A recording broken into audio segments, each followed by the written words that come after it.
to the Irresistible Marketing Pod, the podcast that teaches you how to tap into your emotional power to create magical, magnetic marketing in a fun way that attracts money but still lets you get enough sleep. I'm your host, Isa Gauchi, marketing confidence cheerleader and owner of the Isa Messaging digital marketing agency.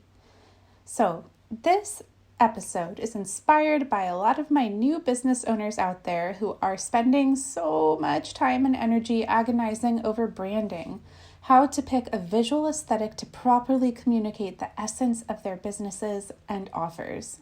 So, to help you out with your decision-making process and make it more fun and empowered, I brought on an awesome designer, Pam Partington, to teach us about color theory. Enjoy! Hello, Pam. Welcome to the Irresistible Marketing Podcast. Y'all, I brought an awesome designer on today to talk to us all about color theory and how to use it to become more memorable and irresistible to our customers. Pamela, do you mind introducing yourself to the people? Yeah, hi, I'm Pamela Partington. I am a creative director and designer. I own a business called Realistic.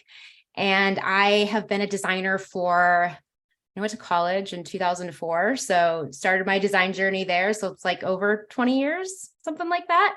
And I went into it because I originally, like a lot of designers, started with a curiosity with being an artist and being able to, wanting to create things, and we're visually enjoying visual things and building visual things and painting. And one of the cool things about design is you can actually help people with it. And I wanted to be able to, I always kind of say that my job is being like a visual translator.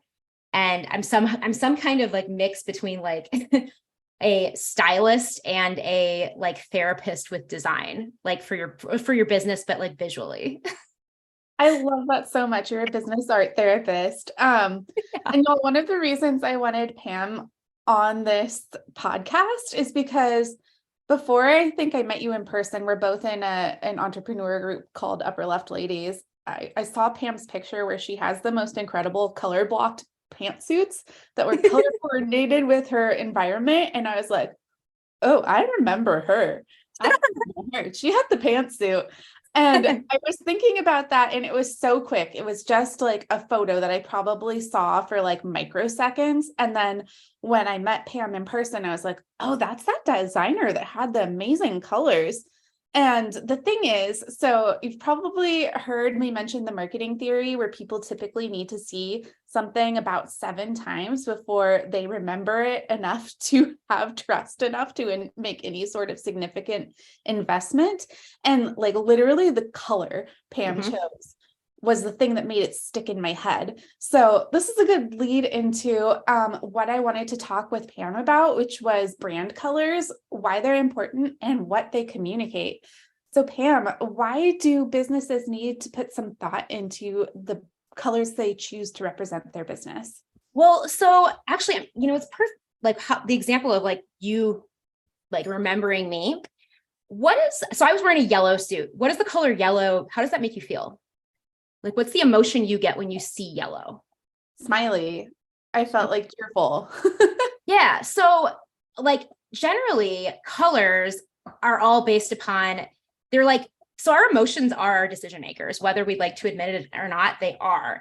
So brands, you want to be able to connect with your audience or your customers, like emotional. That's like if you can connect with someone emotionally, then you're going to get them. I mean, and what better way to do that? Like color is a huge factor in that subconsciously, really. And some of it's interesting. A lot of it comes from, if you go way, way back, it's evolutionary, and it's very simple things like green grass, kind of that's growth, and you see like fire, that would be alarming, right? It's like, so we have all these things that kind of have been planted evolutionary within us. And that's like what started color theory.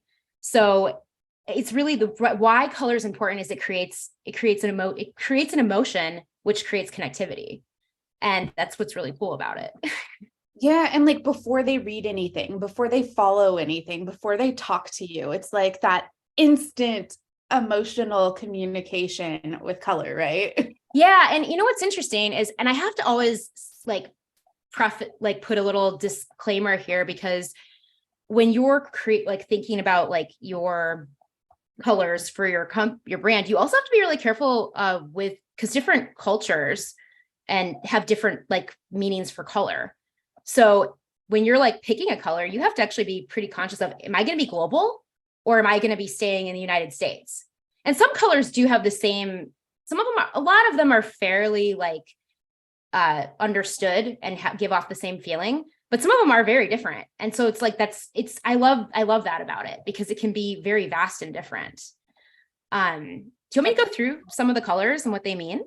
Yeah, give us a rundown on some color psychology. Cool. So as like what I was saying before, like color, so also color is subjective. So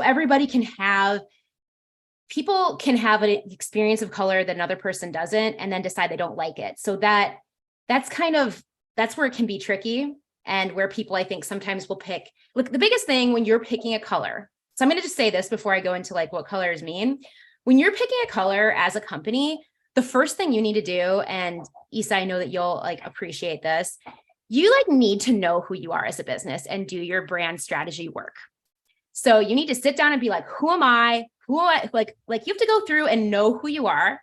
And then you can go into visuals of like your business. Your visuals should directly reflect who you are as a company. And if you don't have a brand strategy of like who you are and know like your mission statement, because that if your design and your company, that should be reflected, because otherwise we've all seen it where companies, even small companies who started out, they were like, well, I just really loved the color orange, or I love the color pink. And they were a company that didn't really, they have to align, because although like you could be like, I love this. And it works really well if you're a coach or like if the company is just you and you were like, these are my colors, you may want to sit back and look at, why do I like these colors? It's almost like taking stock of who you are. And then I'll go through some of the basic colors.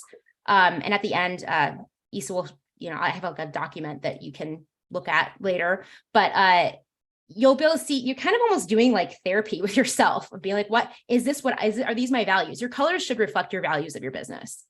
Does that make sense? Totally. And I think also it's a good point, like the being intentional about the colors you pick is important also for that other reason. Like we need our brand every time people encounter it to build on the impression, the know, like, and trust. So people have that growing sense of familiarity and comfort with our brand to be willing to invest in it. And if we're changing up our colors every time, it might be like going back to that one time rather than building up to that 7 times of encountering the brand. You bring up a really good point. That was the other thing I was going to make sure I mentioned, is being consistent with your colors and how you use them. And there's you always want to, I always say work with 3 to 4, but have a primary. Like realistic, we have black and purple. Those are like our 2. And then we use 2 spot colors of a magenta and yellow. And when I go through this, I can explain, I'll use my business as an example. And then I actually kind of looked at your brand colors, and I'm like, I like yours are perfect for what your business is and what you're trying to do. So like, it's like, for example, the first color I'm going to go for is red, and red stands for passion and excitement. It can stand for anger, but it's supposed to simplify significance and importance. So that's why you always, stop signs, anything that's like of a major sign. Like if you think of signage is a great example too. If you think of any signage, that's like getting our attention. Whenever you see a red light, to stop. Like that's, also it's interesting. There's lots of different ways to think about red, because red can be in different tones, because there's tones too, right? Like if you see just fire engine red, you're like, whoa, I need to listen to this.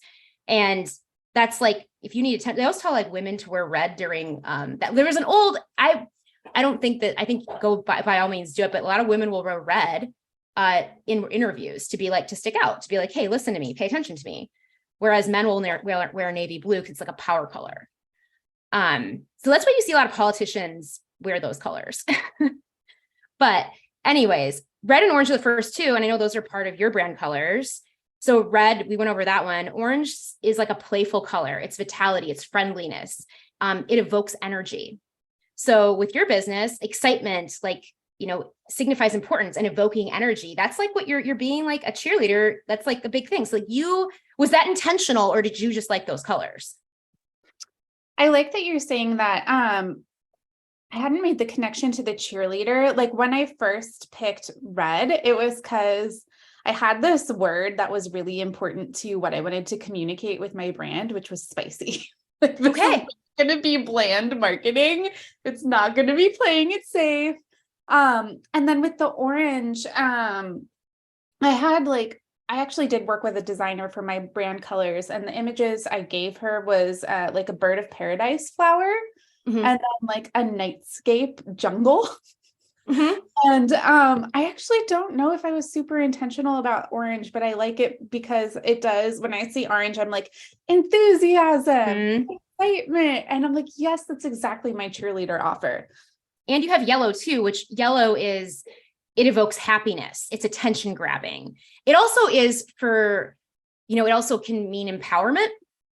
So like those ones, like I have yellow in my brand too. And it's because I was like, well, I love yellow. And in my personal brand, I have a turquoise, which I'll get into when we think of like, the mixed colors, but I'm kind of going on more of the primaries right now because there's a whole color wheel and these all can mean things, but like the biggest thing I want to say is knowing your intent, like your intention, and really thinking about that. And you need to think of the other user, not just yourself. And if your user or your customer is like you, then you are your best person. But really being empathetic towards who you're trying to attract will be how you should look at using color. But green, I'll just kind of finish. I'll lightly go through some of them. But green it evokes stability, prosperity, growth, which is why a lot of banks are green, or any sort of like gardening anything, lawn company like John Deere, like those, that one's a little bit more literal. But anytime where there's growth happening, like finance companies, Acorns, it's like a financial app, like I think loan companies are like that too, even though you're not really growing anything from them. They're trying to create like growth, stability, that kind of thing. With blues, and I'm going to go with light blue and dark blue because they're sort of they're the same but different. Like light blue it's like tranquility and trust and openness, and it's like kind of signifies innocence. Like you'll notice that a lot of like hospitals have lots of light blues in them because you're wanting to be calm. It's a really stressful place. So there's usually a lot of blues on blue wall, like light blue walls. And then dark blue stands for professionalism, security, trustworthy. It's like more mature. So you'll notice most banks are some sort of dark or navy blue for that reason. And you've probably always seen it that way. I was trying to think of an example. I think I had one bank that wasn't, and it was simple, but now they're a different bank, but they had gone with like purple and green. And I was like, that's interesting. But purple actually signifies royalty and creativity and luxury. So again, why we picked purple for ours was we wanted to show creativity, and also like, we were like, let's be a little bit more fancy. And it's also it's just a really pretty color, but we wanted to show it's like a creative color and like luxurious color. And pink is a feminine color, but it also is an innocence color, also is luxury. And then brown is like earthy, old fashioned. And brown is one that is a little bit harder. I wouldn't recommend it for a brand unless you really have to kind of think like I always think of brown as a good color for a brand if you are really doing something that is is like earthy and is like, you really have to kind of be intentional, because a lot of people have like when they first see brown. And then white, I always say everybody should use white in their color palette because it's a cleanliness color, it's health, it's simplicity. If you're looking to look a little bit more affordable, high end, white is kind of like it does that. But a lot of times if a lot of things are on white backgrounds, so you can't necessarily have like a white logo. Gray is very straightforward. It's like a neutral tone. So it's subdued, classic, kind of mysterious. I would never use it. I would use it as like a spot color. And then black is powerful, sophisticated, edgy. a modern feeling. A lot of people use black because it's, a lot of times black is great to use. I think most people use black in their logos or for brand colors. But if you are like, hey, I don't ever want to go with a color palette, I just want to be like black, then you can use lots of fun spot colors. So I hope no one's getting like, oh, I know it was kind of listing things off, but as an example, can you walk us through how you chose your brand colors or what they represent or what you were communicating with them? Yeah. So, we have gone through 3 different rebrands because of when we were 5 years old, just turned 5 this year. And, Congratulations. Thanks. And I had always come from, I love the color. I always call it Tiffany blue, but it's like that turquoise color, which turquoise is like a communication color. It's, it evokes, because it's a mix of blue and green, it's like the mix of stability and trust. And again, I just liked it because I liked that color and I didn't think that much about color theory in it. But then I realized, oh, this is so much about my own values. And so when that was like an original color. And then my business partner, Taylor, liked this red color. It was kind of like more of a lighter red. So those were our colors when we first started. And when we kind of started growing and getting to know each other and getting to know the kind of clients we wanted, we really wanted to be able to lean into, we basically made a list of like the clients we wanted and what kind of services we wanted to provide. And black was always like, black is just so clean and it is modern and it is like, and it's just like a modern, like luxurious feeling. It's just there, straightforward. And like, you can kind of do you can use any sort of typeface with black, I think. Because you want to, you want to have a contrast. You always want to have a contrast. If you have a really crazy logo that's really crazy colors, you're not going to be able to, it's going to be like, no one's going to understand it but you. So the biggest thing I want people to take away from this is you may understand something and you may like something, but your audience might not, or your customer might not. So you really have to always be thinking about who you're trying to attract. So we wanted to attract a little bit more like our ideal client is someone that's just out of the startup where they've done their homework. They've found out that what they're selling is working and they're wanting to scale up. So they're ready for like the 10K packages. They're ready for that. They're ready to go that route. So we were like, we like purple, really, it's a luxurious and it's also an innovative color. So we wanted to show innovation. And it was also a more gender neutral color as well. It wasn't suggesting, because sometimes like design companies can look really, male or feminine. We wanted to look a little bit more gender neutral. And then I just really enjoyed pink and yellow because I mean, yellow is my other favorite color. And I really liked that yellow evokes optimism and is like a really like, it's a good contrast to those dark colors because you always want a good contrast with colors. And pink, it's more of a magenta, and I would say magenta kind of evokes, it's kind of it's like an almost purple pink. So it's like, I would say it's kind of, you're having a mix. If you think about like purple and pink, it's sort of that mix between being like innocent, but being like creative. It's just, but we use it lightly in things. So that's kind of where we went. I would say the basis of it is that we use like black and purple, but yeah, that's sort of where I went with it. Did that help? Yeah. So it sounds like for you, before you decided on your brand colors, you knew your ideal customer, where they were at in their journey, what they wanted to do next. You knew as a brand who you wanted to appeal to and the impression you wanted to leave. And so I'm curious, how did you document this for yourself? Did you have like a messaging framework, or was it a conversation, or let the people know how you kind of documented or solidified your vision before you felt ready to get your brand colors together? So what I ended up doing is I ended up running one of our like services on ourselves, which we do a brand workshop. And my business partner and I got together and basically did our brand workshop together, which is like a bunch of questions.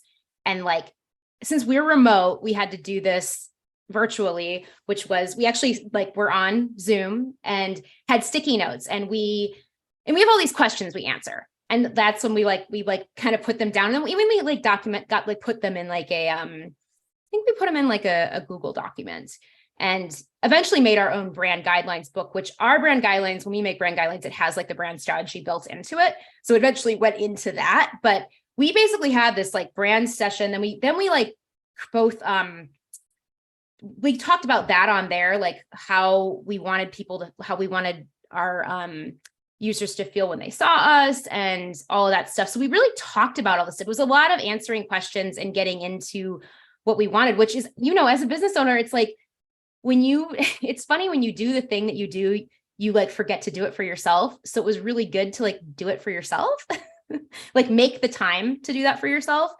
And it's cool because you get to like, you're not trying to, you're your own client. So, but you're your own client, meaning you can like be very flexible with it. You'd be like, oh yeah, like, well, maybe we don't want that kind of client. Like you get to make the rules.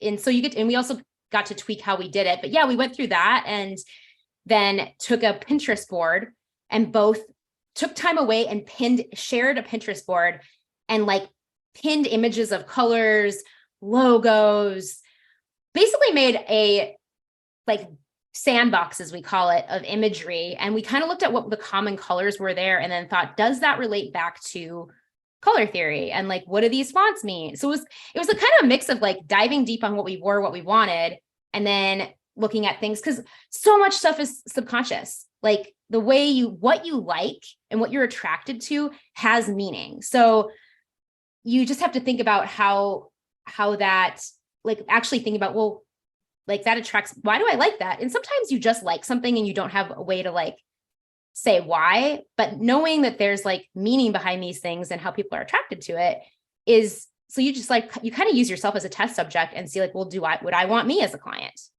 And so that was kind of our process, was going through our workshop with ourselves.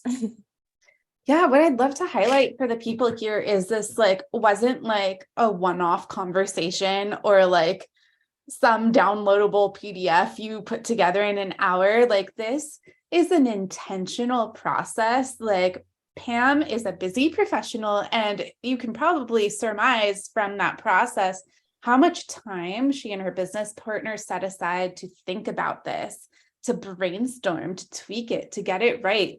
And I want people to understand that, because I know for a lot of my clients in my decade plus marketing career, from startups to small businesses to mid-sized to enterprise companies, have a really hard time being like, I need to set time aside to look at the big picture and check in on my vision, because it's so easy to be like, how do I make the money today? How do I serve the people today? So people get so caught up in the day-to-day tasks, they have a lot of trouble prioritizing this big picture work, but then they wind up having to go back and fix stuff. Think about it later. And so it's so important to build it into your process right from the start when you're making decisions, to have this time set aside to be checking in with your big picture. So just wanted to highlight that.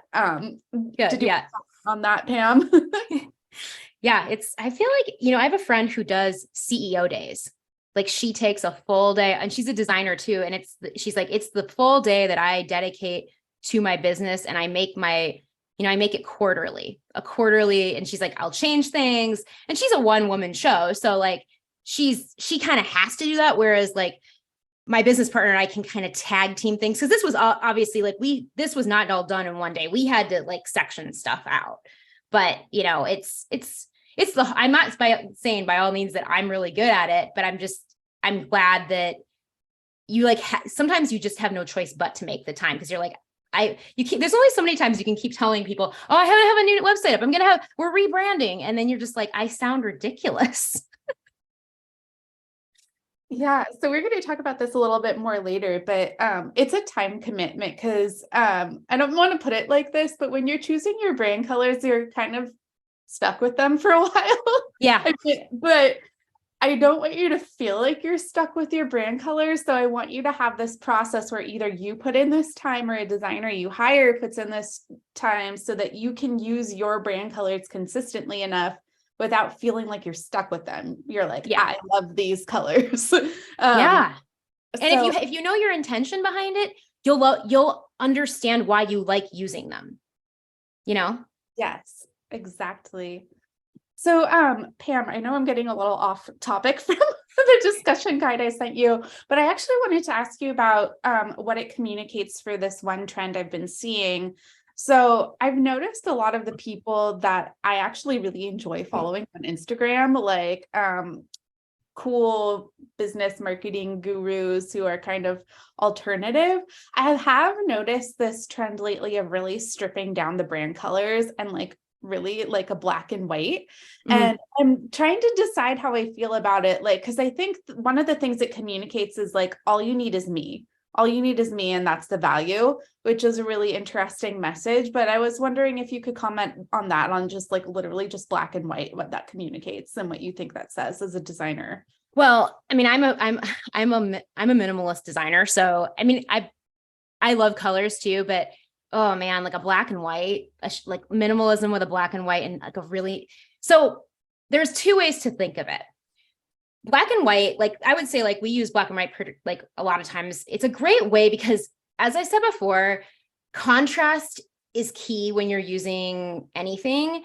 And what you can use instead of colors is like, you get to be more fun with the font you choose. So you can be more bold. You can like, you can basically use design in different ways. I have a hard time with some of these. I think everybody starts to look the same sometimes. So like, yes, it's just the way you do it. I kind of, there's so many brands that are so famous for being black and white, like Nike does it and Adidas has done it. Like a lot of like high end luxury brands go black and white. Like, you know, any editorial fashion brand will go black and white and use pictures as like the way that they pop color forward. So that's sort of a way to do it is, hey, I'm going to just really lean into like when I have anything that's like type or a graphic, you'll usually kind of see it. They tend to be a little bit more photo reliant, which I don't think is necessarily, it can be good and bad. It depends on how you use it. When brands use black and white, and I love that you said that you have a good observation there that it's just me. So if that's what your intention is and you want people to just be focused on you and that's it, then that's fine. But you know, what else about you? So can you use photos? Can you use a different typeface? Like there's different ways to be a little bit more unique without using color. But what I love with a black and white is you can totally use a spot color really well in it. Like black and white and yellow, black and white and like a green, and use that. Like you can use it you can still have your lovely black and white because it can look really nice. But it's just like the way you use it. And if that's the intention you have behind your brand, you know, I think, but there is something to be said for being like, hey, this is what I'm trying to say. And it is becoming, I've noticed it too. But I also want to say that being careful of because I know a lot of people on here probably use Canva and that there's templates. Be careful, like really look at how people are using stuff and like try to make yourself stand out in a way that you're not becoming in this, as some of me and a couple of designers always say, the sea of same on Instagram, because, you know, colors do help you pop out and typeface. So I hope that, I mean, I know that's a kind of it's a subjective question. And you also ask someone who does love black and white. Yeah, I think like it's so important to highlight it's subjective, and that I'm glad you brought up the cultural bit, like colors might mean something different in different contexts. Yes. And accessibility. Like And if someone's colorblind, that's another one I wanted to bring up too. yeah, great point. So how do we balance color being subjective with using it to communicate our identity? Is it really the intention behind it is how we use? Yeah. And you also, I mean, there's a whole other realm that's really important, and that's usability on a website, because that's if you're wanting someone to do something, and you have like a motive, like red and orange are probably really hard to have as like colors for things, because someone who's colorblind is gonna have a hard time with that. So you really have to think about, I think, like, if your website is going to be the main driver or like of like you getting sales and doing stuff, you really have to be careful of what those where those colors are going to be, and if you're wanting someone to be able to click on them. And so that's, yeah, intention's a big one about that. But there's different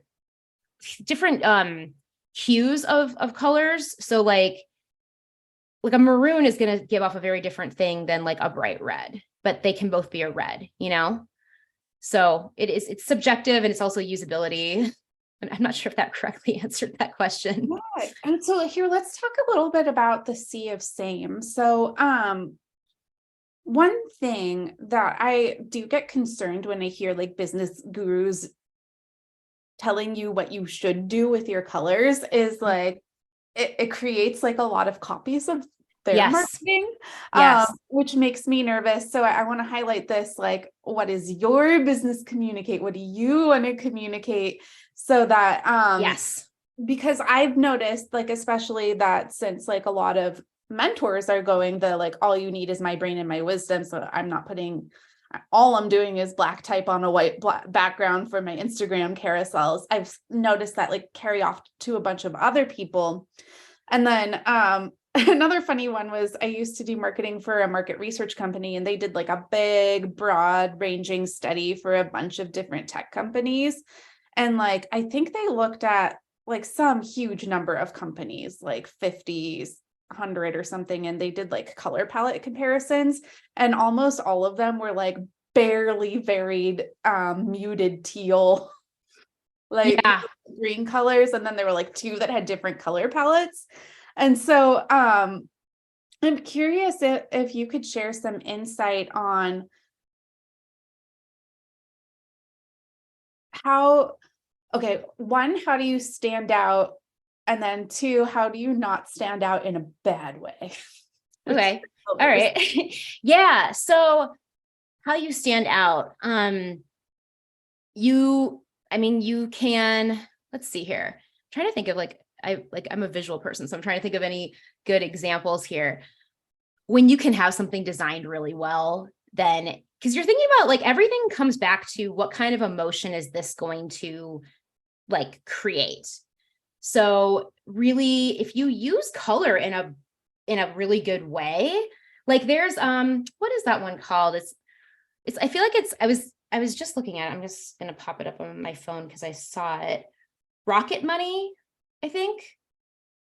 They're like a financial app that is purple. Like they use purples and pinks, which is very different than anyone else in like the financial sector. And I was remember being like, oh, that's interesting, because so many of these finance companies use blue or green, and purple is just, it's different. So I think sometimes if you don't come out like you have to have also good other elements that support your color choice, meaning the way you've used typography, the way the photography you've chosen, that can all help support. Like if you have strong design all around and you're not just picking a color to be like, hey, look at me, I'm here. Like it all has to be intentional and like make sense.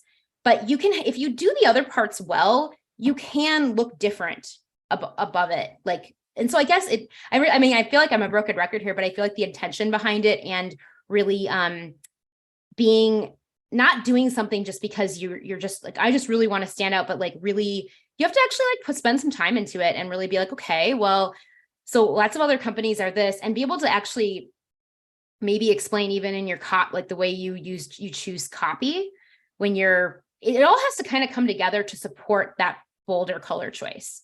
Wouldn't you think so? Like, have you, because I know like some of your clients, have you that advised them with like word usage and stuff, and then it really made everything come together and it made sense? Yeah, I think it's interesting, like that example. Y'all can look at this if you want. It's rocketmoney.com. Like what I thought when I looked at those colors is like different colors, different approach. Like this is approaching finances in a different way than what we're used to. Yep. Yep. So that's kind of like, if you have something that's in that industry, but it's different, that was a great way. I'm glad you said that, because that's why they did it, is intentional. Yeah, and I honestly, I don't know anything about this company, but that again, that was the thing that got communicated to me by like glancing at their colors for 1 second, like literally just 1 second. And it's actually interesting because I'm thinking back to my own colors, and to be real, I wasn't, I don't know if I was like, I think a lot of this like came out subconsciously in my colors, which I feel lucky about. But I was just telling Pam, like, you can swear, be as inappropriate as you want on this podcast. And I was like, yeah, my big, bold primary colors are like not shy, quiet, demure colors. So, and it fits with my brand voice. So I was just like, oh yeah, that's cool. Well, it means you knew your company, and you know yourself. And I mean, you're wearing red on this call, like you have like a full vibe. And I always say, actually, one of my favorite things to do in my own, I mean, I'm not doing it today, but like, I mean, I'm wearing a white shirt because you guys can't see us. But like, is always wear a color pop piece, and that like, and think about like, you could actually experiment with color on yourself before you like go with what your brand is. Like thinking about the shirts you wear, like if you decide to buy a shirt, and then see how people like react to it when you're in different crowds. Like when I wore that yellow suit to this like conference I went to, so many people came up and talked to me. Like, and there were a lot of women wearing like very bright, beautiful colors, but like you think about like how color attracts people and because we're so used to that. Like unless you are probably colorblind or blind, you don't know, like colors evoke, like since birth, we've been associated with what colors mean based upon like, I mean, there's a whole other, I'm not going to go into the weeds about that, but like just biologically like color, like affects human behavior. And that's what's so cool about it. What was the other question? It was like the bad way of,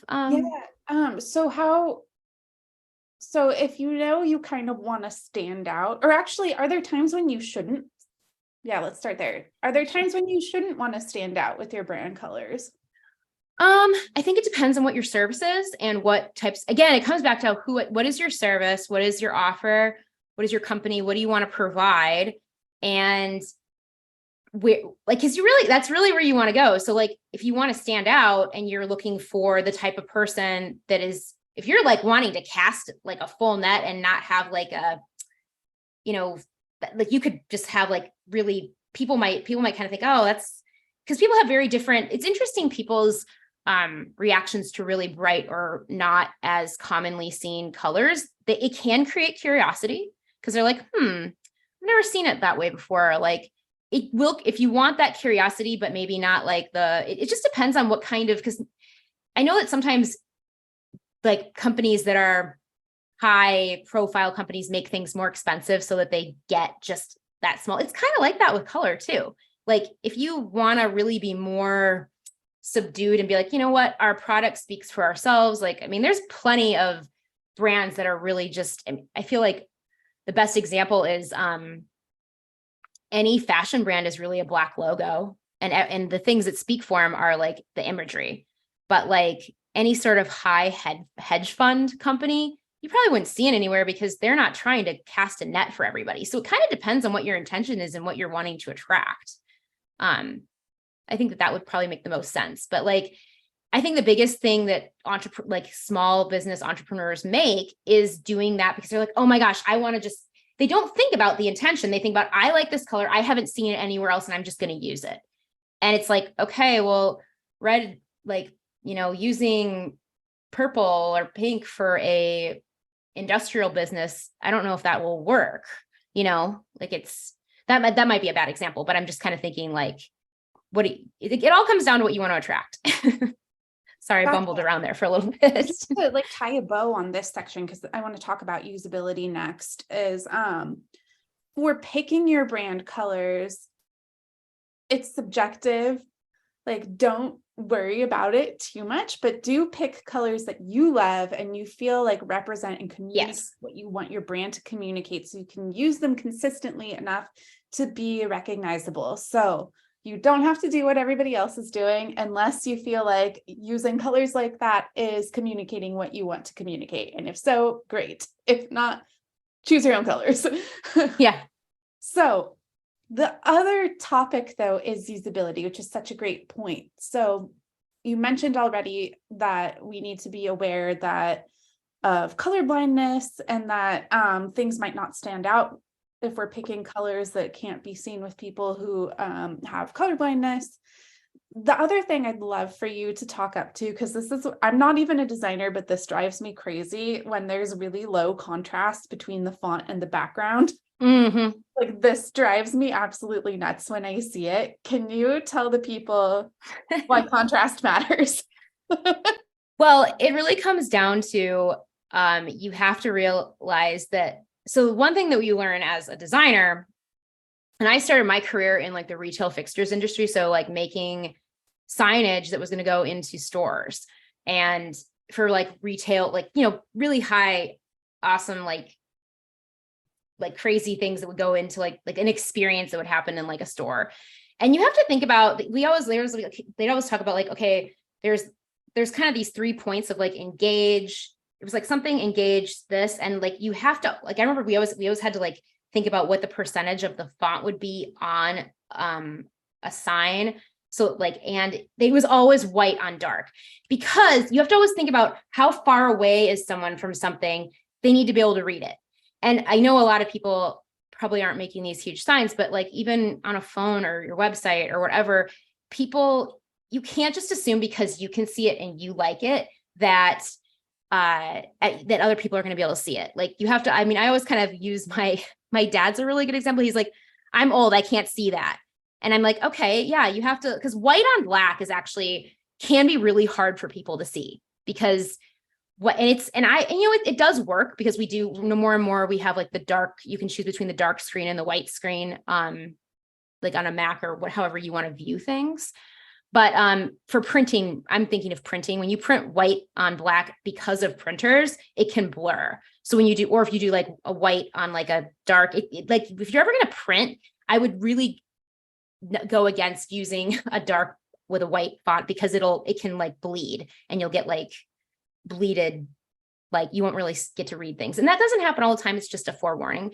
But the importance of it is you need to be able to communicate what you're seeing. And if you use like, a red font on a green background, it's going to be hard to see. Plus, red and green always look like Christmas. It doesn't matter. People love it as a complementary color, but it always looks like Christmas.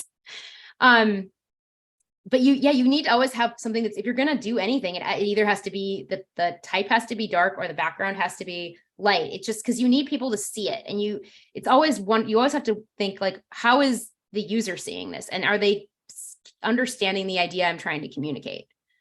It's all about really is this getting like digested? Yeah. So I know I shy against like cardinal or hard and fast rules, but beware of yellow font on a white background, or like orange on a white background. That's real hard on the eye to see. The only way you can get away with it, sorry to interrupt, but the only way to get away with that is using larger font. So, and that's again, talking about this idea of contrast is, well, then you're contrasting with space and object in space. So if you want to have like a really large, like, I do like the word happy is in my head. So happy in yellow on a white background, you probably want to go with more of like an amber kind of like a more mustard yellow, because that would probably look a little bit better. But you just want to make sure that the thing is bigger, because if it's just small paragraph font on a white background, no, that's not, our eyes can't see that unless you're wanting it to just be an artistic like texture pattern. Yeah. Is there anything so in like a brand color guide, do you want to briefly tell us the difference between like a primary brand color and an accent color? Yeah. So I have, over my years of like doing brand design, I've, you always like grow and learn on how you do this. And I used to always be like, have the hard and fast rules of stuff. So the one thing that I've started doing is I create this I have because there's one client where it actually was really important that we had more colors for them because they were a company that we needed to be able to have lots of signifiers for things. Because color is a really great way to put things in if you need to have categories for stuff. But I would say a primary color is the color that you're going to use and have the most. So Twitter's primary color is that blue. That's what you see. That's what you see as that's Twitter. And that's what you'll get known for, it's like the Nickelodeon. I'm saying Nickelodeon, the old Nickelodeon with the orange. It's just that color that people know you as that. But there is also NBC, the peacock, right? That's a bunch of, I feel like that's maybe 4 or 5 colors. So it's really I think that the primary color rule can be flexible. But you usually have the color that's seen the most. It's where if you go to a website and you see this one color, and sometimes that's black. I mean, black is probably one of our primary colors with purple. And then I go secondary and tertiary. The secondary is that I would say for me, realistics is black, its secondary is purple, and its tertiary is yellow and magenta. And so the way that works is what's used most. Black's used the most, then purple comes, and then the spot color is more what I would say tertiary is. And that's where you use that more sparingly. It's there to add value. It's there, if you are feeling things are looking boring, it adds a little bit more excitement to what you're doing, but then if you're using it consistently, and there's fun ways to bring spot colors into design or into your branding where it can be an underlining or a highlighting of something, or adding just a little, you can use it to just add a little bit of oomph to it, Awesome. I'm wondering if we could give a quick example of your homepage on the website. So maybe you can, I'll tell you a part of the page and you can tell me whether you'd recommend that be a primary, secondary, or tertiary color. Would that work? Yeah. Are you going to give me a website to go to, or what do you? Or just if you were designing one. Oh, okay. So if you were designing a sales page for a website, what would the background color be? Well, it would depend on so I would say if it's a sales page, it'd be kind of hard to, I haven't minded the dark backgrounds of some of them. Black's being used a lot now. If you're going to use a dark one, the navies are pretty good, or if you're kind of going that kind of works above the fold because it's different. But again, I guess it kind of comes down to what your company is. I keep thinking about what would be the company. I like white for if you really. If we're thinking of a brand, let's say they have a great primary, secondary, and tertiary brand colors. Would you use primary color, one of the primary colors as the background, as long as it has enough contrast with font, etc.? Yeah, I would do that. Or if you are wanting to, I would do that. And then you would use your tertiary or your secondary, tertiary for the buttons or whatever, probably secondary for the buttons. But yeah, that's how I would do it. Sometimes it can be depending upon where your logo is in that scenario, because your logos, you'll have white and black versions of your logo anyway. That's good to have. But if you're wanting to have, if your logo has all those things and you're wanting your logo to be a little bit more present on the site, I would be definitely just use white. And then what the primary color would then land into being what your button colors are going to be, and bolded font and have a white background. And so if we think of stuff the headline, the big text, would that be either a primary or secondary color? Yes. Yeah. Okay. Yeah. And then buttons would be either a secondary or tertiary. They could be primary too, depending upon if you used a white background. I always say white's kind of a given color. It's part of your palette. I always have to make sure to be hey, this is the color that can be any of these, because there's going to be times that your logo is going to have to be all white if it's going to be printed in be some, like need to like be, if you're like sponsoring something, they generally want logos to be all black or all white. But yeah, you want the color that's showing up, it's going to always be like the more primary color, the more look, you probably want your primary color to be the most seen, you know, like you'll, if you're, and then you kind of can pop in the pops of color, but yes. So if it's like a white background, you'd use your primary color as like your bold text and like the buttons. That's it. Okay. So just I'll just like summarize that. So for like your website, say you have a great brand color guide put together, and you've got primary colors, you've got secondary colors, and you've got tertiary colors. So your background would either be a primary color that can from your brand kit, or it would be black or white. So something that can provide a lot of contrast with the other elements on the page. And then your so like your headers, your H1s, your H2s, your H3s are either going to be a primary color if you're just using a black or white background, or a secondary color. Yeah.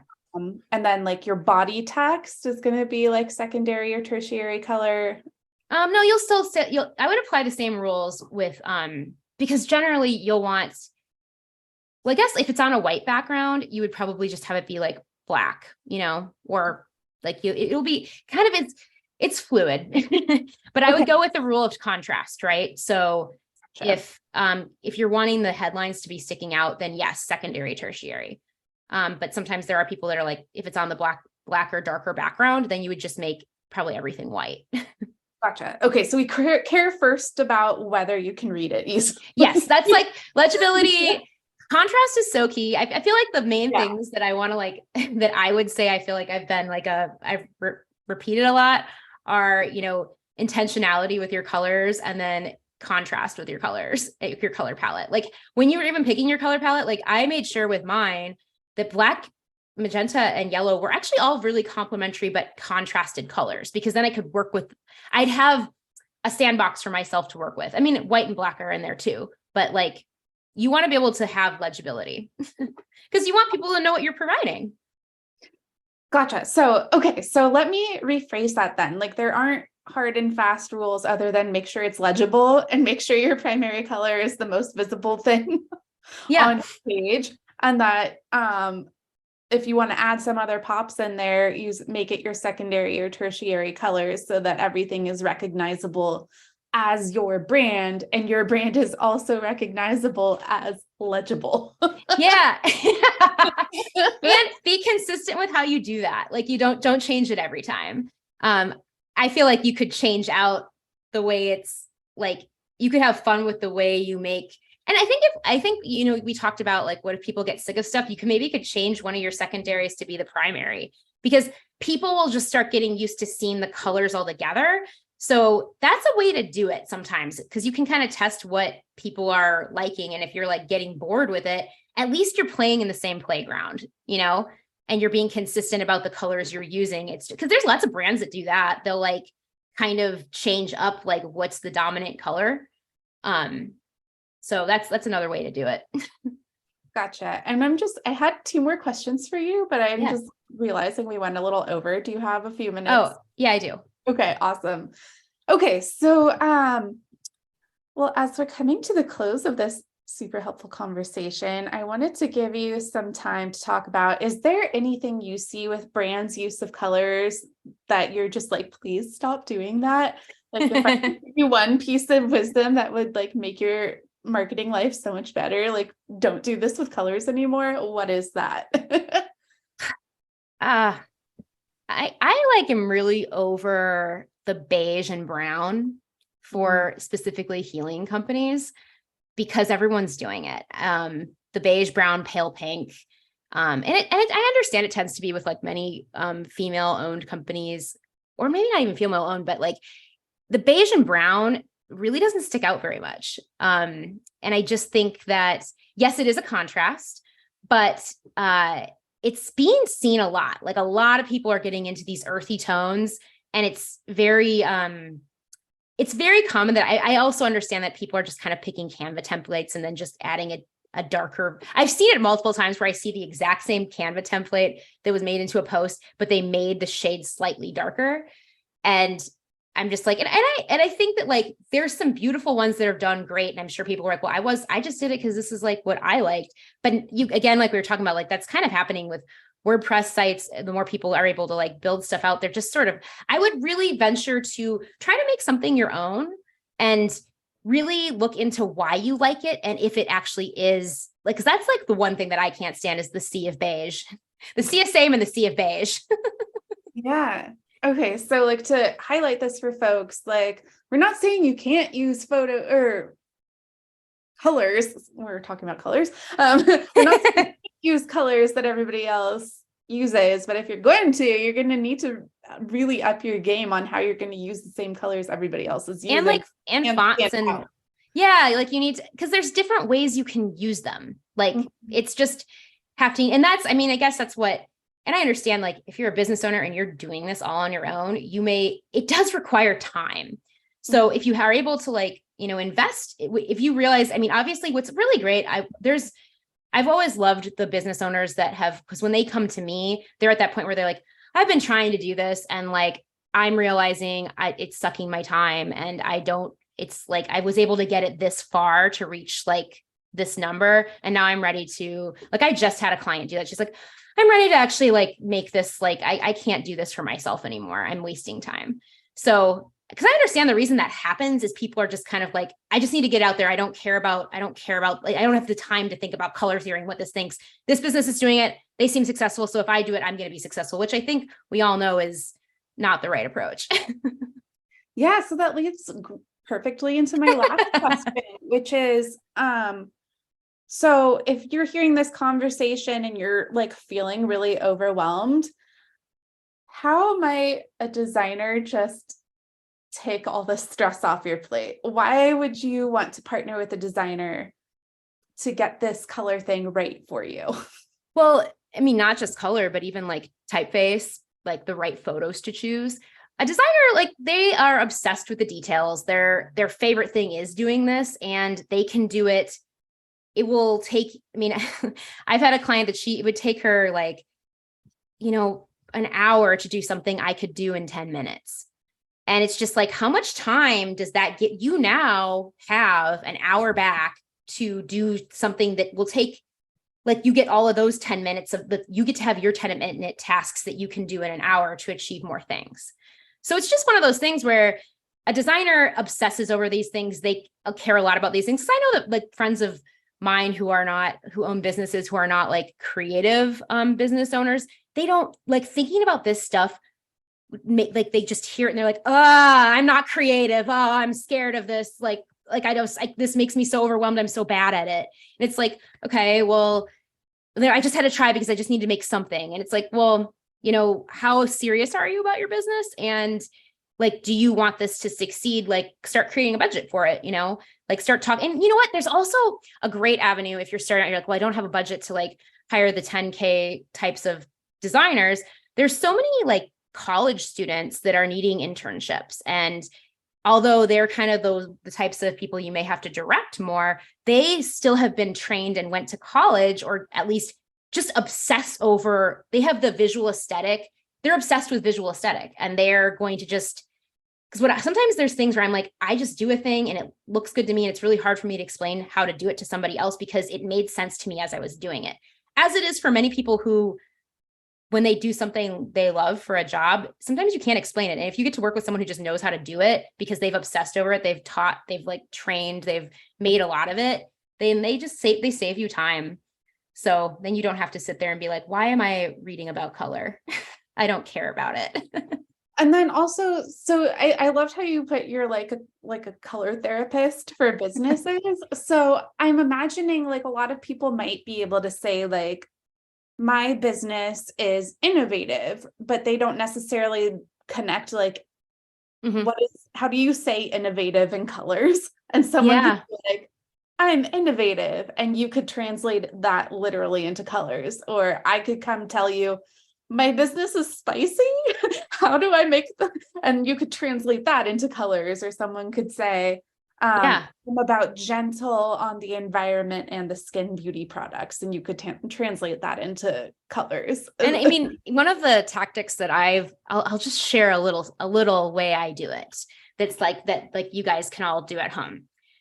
Take the adjectives, like those things like spicy and like, just like your brand. So that's actually one of the things in our brand workshop is like, what are some adjectives that you describe your brand? I actually take those adjectives and I will type them. Well, first off, I'll think about other things like visual things that look like remind me of that.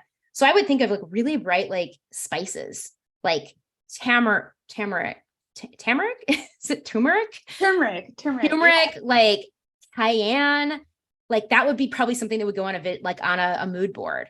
And like, God, designers we fucking love mood boards. Like a designer loves a mood board.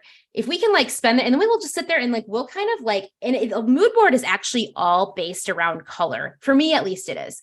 Like and my mood boards, I'm always so proud of them. They almost kind of look like a gradient of color. And that's where I get my color palettes from, is I will put a mood board together based upon these adjectives or verbs or anything that I am very literal and put like on Pinterest or look up on design inspiration. And I'll put those in there and I'll start deleting things and kind of realizing, oh, this is the color palette based upon these adjectives.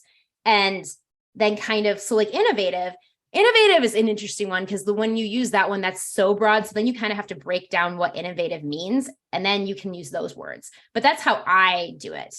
And and you can kind of start seeing, oh, this and you start like thinking about how that makes you feel too. So that's my little secret on how to do it.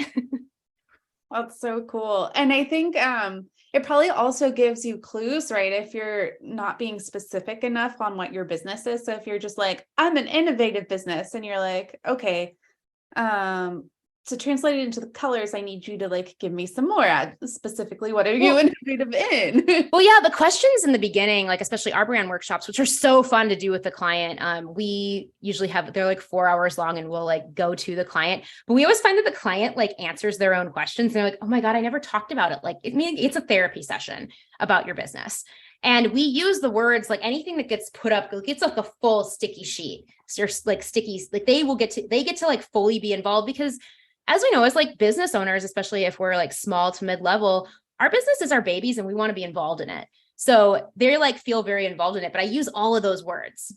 Like they're all part of it. And it helps you break down. Like I remember I had one client who fully was like, after we had like our session together, she's like, I think I realized my business is something completely different than what I thought it was. And it's important, it's good to have that. I've heard like one concern from someone I was talking to about hiring a designer, and we were talking about it a little bit, and she was like, I'm worried they're going to tell me what my business should be and it won't feel like me anymore. And I think what we've communicated through this conversation is if a designer ever does that to you, they did not do a good job, because they should be showing you exactly what you want your business to be, just translated into a whole language. Yeah. And I think that there's also, as there are with many people, it's like, the one thing I've found is that there's people who are trying, they really have this very different idea of their business, but they want it, but it's not that, but they want it to be something else. So it's teaching them how to get there, being like, well, okay, so you're running it. It's basically telling them, I'm perceiving it as this. Is that what you want?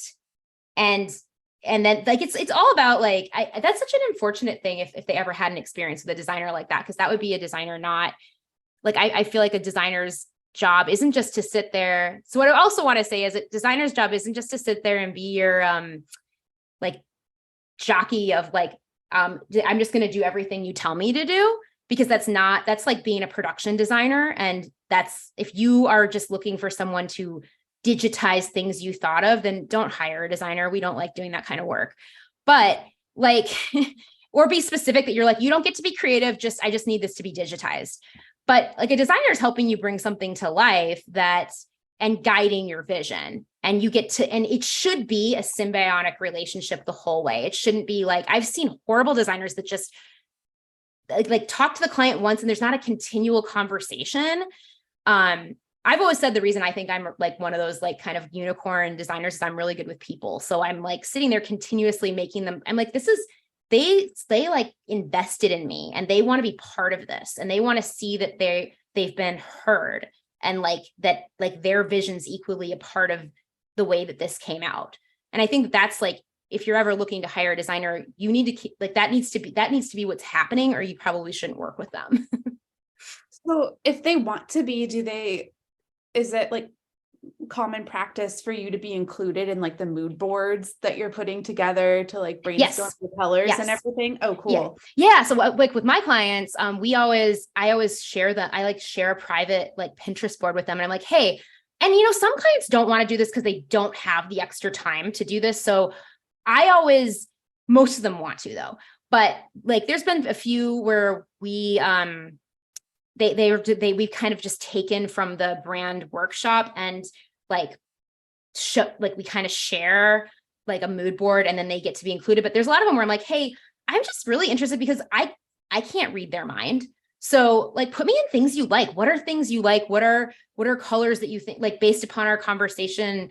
Like what are like, so yeah, I include them in it so that they can kind of start understanding. And then it's really cool because they get so much more invested and they're sort of getting educated in the process and like valuing, because you're adding value. I mean, it's like they've paid a lot for it's not just about a logo. It's about creating a whole language for something that's going to exist everywhere. And then they get to feel like I was part of this. I had a hand in this, which they want that, And it's still me. It's still my business. Yes. Yeah. Okay. Yeah. I mean, it's the same way with copy too, right? Like you're like, hey, how is this? It's all including them in the conversation the whole time and letting them have like an input is like the best part, I'm really glad branding has evolved that way because it didn't used to be that way. It used to be like, hey, come to me with six options and I'll see which one I like. And I'm just like, I remember when I used to do that and I would just kind of guess on like, I still knew about color theory, but I was just like, I don't know what they like. And like so many people, it's so interesting. So many people are so subjective about like fonts and colors and like certain things can rub them the wrong way or look like something they saw before and they can't can't break that. So yeah, sorry, I kind of Pam-gented there. Pam-gented. Oh, I love that. Yeah. So just to put a bow on that for people, like the reason you might probably want to work with a designer at some point is that they can, if you don't speak, your normal mode of being isn't in a visual language. Yes. Yes, you could do it if you want to, but you could probably do it in 6 hours when Pam could do it in 1, or a designer could do it in 1, so would save you time that you could be spending in your zone of genius to have a designer who lives and breathes this stuff take it on for you. And then the other reason is that they're not going to come in, or if you hire the right designer, they're not going to just come in and be like, here's what your business should look like. You will be involved, and all they will be doing is translating the spirit of your business, how you've communicated, into a visual language. And then also with their design sensibilities, they'll be picking colors for you that you can use, that are easy to see, easy to contrast, are going to be usable for the people encountering your marketing. And that also, go ahead.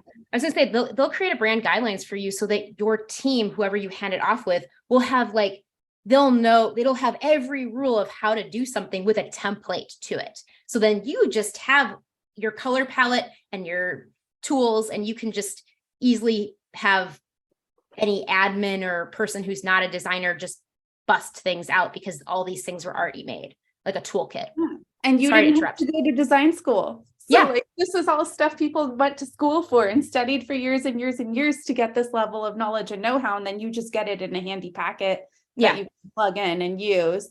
And then also with colors, since it's so important to be consistent so people can establish that recognition, know, like, and trust with your brand.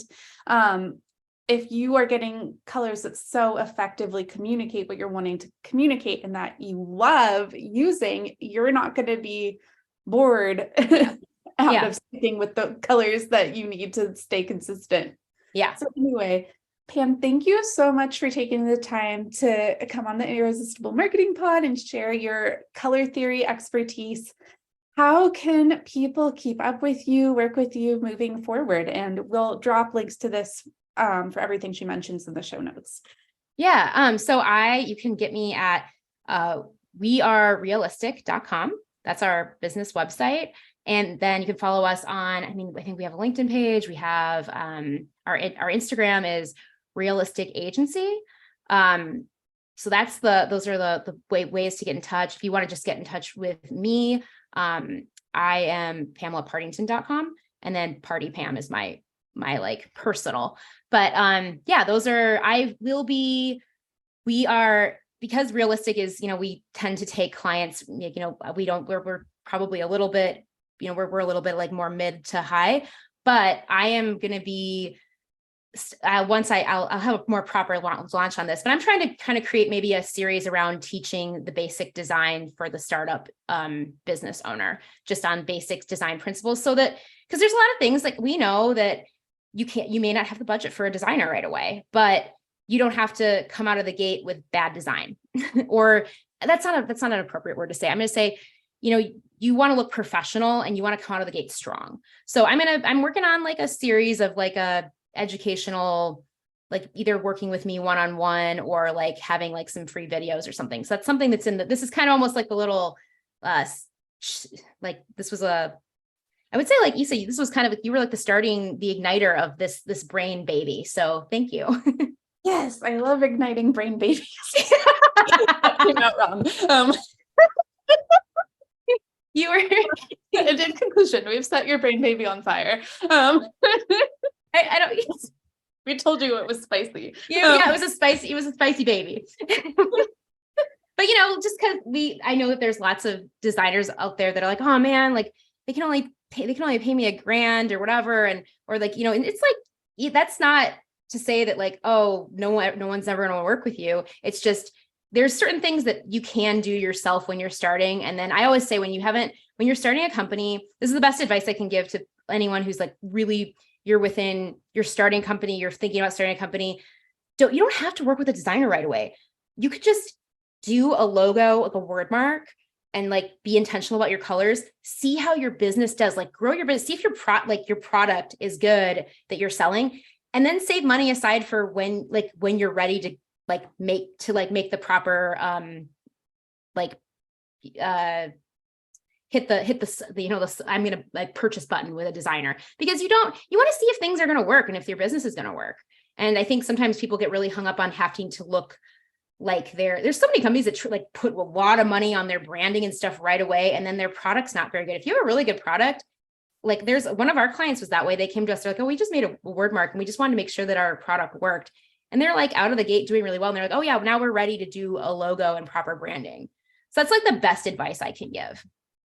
Yeah, a lot of what we talked about, you can do yourself, figuring out like who's my customers, what's my offer, what are the adjectives that describe my business. If you want help, you can grab the DIY messaging framework on the Emisa Messaging website, and you can start connecting those dots yourself. If you're not ready to hire a designer yet, you can probably have some colors pop into your mind when you say things like spicy or nurturing. So you can start this out on yourself, and then when you're ready to up level, you can work with Pam. We'd love to. This was really great. Thanks you for having me. Yeah, thank you so much. I appreciate you. I appreciate you too. Want more? Check the show notes for how to follow and work with Pam. In the show notes, you can also find some excellent tools and resources for complementary colors, symbolism, and learning about color theory. Thank you for sharing these resources with us, Pam. I also wanted to let you know about Club Content Cauldron coming this March 2023, where I will teach you how to use color to snap into your most potent marketing persona, among many other things. Club Content Cauldron is a 4-week creative container starting this March 2023 designed to get your marketing poppin'. In this supportive and festive creative community, you'll get marketing support, cheerleading, and a whole host of friends to inspire you, celebrate the marketing you create, and give you expert feedback to hone your messaging, but only when you want it. Oh, and there are prizes and optional dress themes. So it's a whole month's worth of content and community and cheerleading for a $249 investment. When you sign up, you will also be gifted my tarot spreads for confidence and creativity and be admitted to the private Club Content Cauldron Facebook group where you can start asking me questions and getting feedback on your content today. So you could technically make back your investment in the group many times over before we even start to meet. Learn more at the Club Content Cauldron link in the show notes and feel free to reach out with any questions. All right, that's all for today. Hope you have a good one. Love you. Bye.